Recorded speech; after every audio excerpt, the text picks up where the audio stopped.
Euzubillahimineşşeytanirracim. Bismillahirrahmanirrahim. Öncelikle depremde hayatını kaybeden kardeşlerimizin Rabbim mekanını cennet eylesin.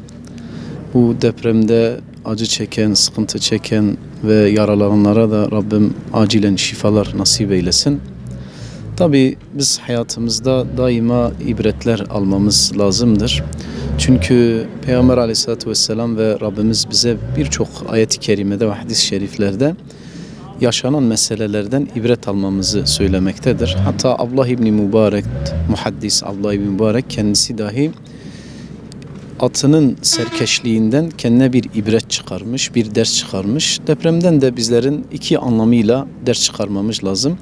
Birincisi maddi anlamda bir ders çıkarmamız lazım. Tedbirlerin alınması lazım. Çünkü dinimiz birçok noktada bizlere tedbir almayı emretmektedir. Peygamber Aleyhisselatü Vesselam melekler tarafından korunmasına rağmen savaşa gittiği zaman zırhını giyer, tedbirini alırdı. Müslümanlar da binaların yapımında, inşaatlarda gereken tedbirleri alması gerekir. Bu bizim için, bu deprem bizim için bu noktada bir derstir. İkinci nokta ise manevi anlamda bizim ders çıkarmamız lazımdır. Çünkü başımıza gelen musibetlerin bir kısmı yaptığımız yanlışlıklardan, Rabbimizden uzaklaşma sebebiyle ve Peygamber Aleyhisselatü Vesselam'ın sünnetinden uzaklaşma sebebiyle başımıza gelmektedir. Bu açıdan Müslümanların tekrardan Rabbine yönelmesi, tekrardan Peygamber Aleyhisselatü Vesselam'ın sünnetine yönelmesi gerekir. Elhamdülillah bizler ilk saatten beri, depremin ilk anlarından beri bizler Maraş'ta, Adıyaman'da, Hatay'da ve farklı yerlerde elhamdülillah çalışmalarımız vardı. İttihad-ül Ulema olarak da bizler Maraş, Adıyaman'da seydalarımızla beraber, öğrencilerimizle beraber halkımıza yardımları götürdük, yardım etmeye çalıştık.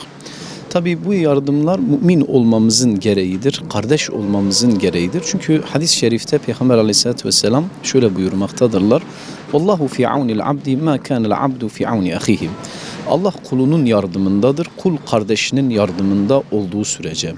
Bizim inancımıza göre bizim daima meydanda olup kardeşlerimizin varsa bir yarası, bir sıkıntısı bunu gidermemiz lazımdır.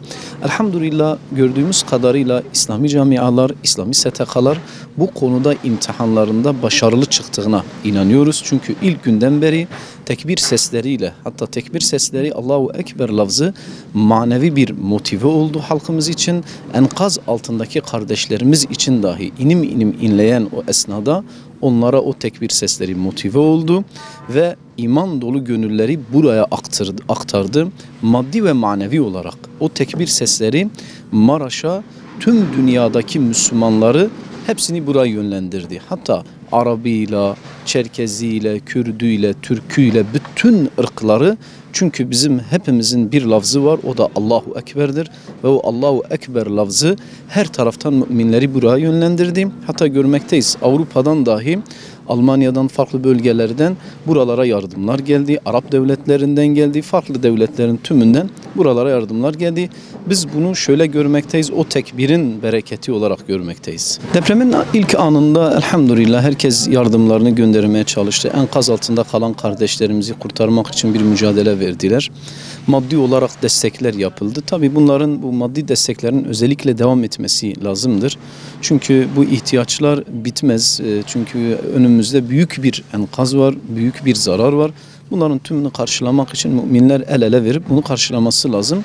Tabii biz maddiyatı derken şunu da unutmamamız lazım. En önemli nokta manevi anlamda da depremzedelere yardımcı olmamız lazımdır. Bu görevde özellikle alimlere, seydalara düşmektedir.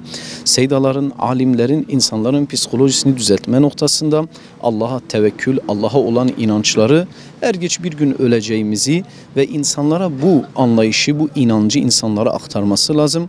Hatta seydalarımızın, alimlerimizin sahada olmasını isteriz. Çünkü halkımız şu an maddi anlamda elhamdülillah destekler geldi ve geliyor.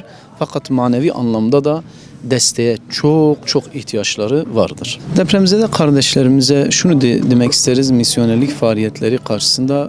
Onlar aslında bizim deprem dünya hayatımızdaki bir 60 yılımızı, 70 yılımızı alır götürür belki. Malımız, mülkümüz belki gider.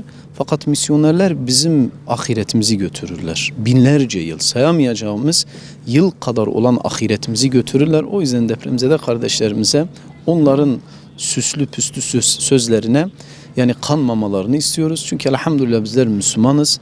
Rabbimiz daima bizimle beraberdir. Müslümanlar beraberdirler.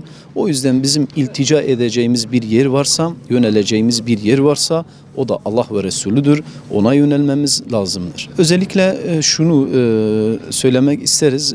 Halkımızın yardımlarının devam etmesini istiyoruz. Çünkü buradaki ihtiyaçlar devam edecek. Bu belki ayları alacaktır.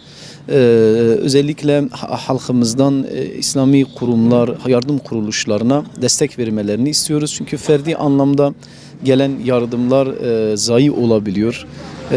Bazen hak etmeyen taraflara da ulaşabiliyor. Bu anlamıyla yani İslami STK'lar, yardım kuruluşları vasıtasıyla bu işi yapmaları daha iyi, daha isabetli olacağına inanıyoruz.